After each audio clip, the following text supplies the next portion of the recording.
la troisième édition de la conférence Grande Santonne sur le secteur public local qui s'est installée au Cercle des Armées donc depuis maintenant 3 ans.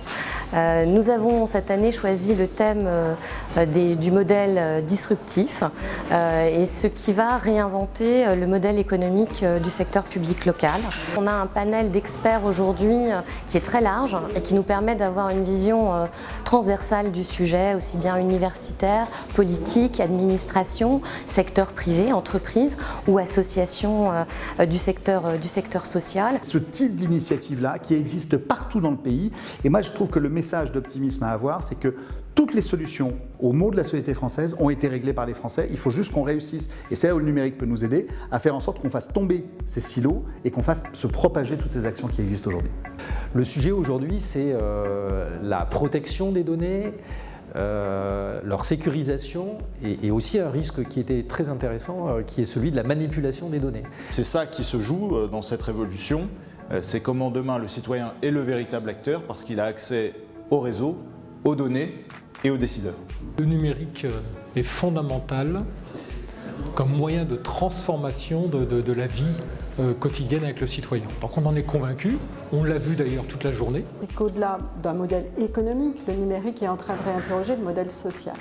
Et la démocratie participative que ça réinterroge à travers toutes les formes de participation citoyenne, de mise à disposition de données, ou bien de consultation, voire même d'espaces urbains qu'on livre à l'initiative citoyenne ou économique, on voit bien qu'on a là une nouvelle forme d'action, de structuration de l'espace. La ville de Paris, avec la difficulté de s'adresser à 2 300 000 habitants, a dû faire preuve d'imagination pour néanmoins que les élus, et en particulier la maire, puissent développer des politiques de proximité et de participation du maximum de Parisiennes et de Parisiens.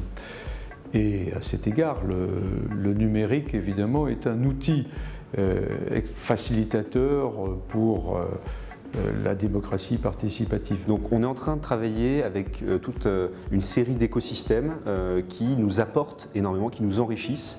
En 6 ans d'expérience au sein de la mission Etalab, je n'ai jamais constaté aucun mésusage autour de la mise à disposition des données publiques. Ou lorsque c'était des mésusages, c'était souvent par incompréhension de l'information traitée plutôt que par un souhait de nuire à l'administration. Les politiques doivent s'adapter à leur temps. Et notre temps est dominé par la révolution numérique en tout domaine. Et l'open data est un élément central de cette révolution numérique.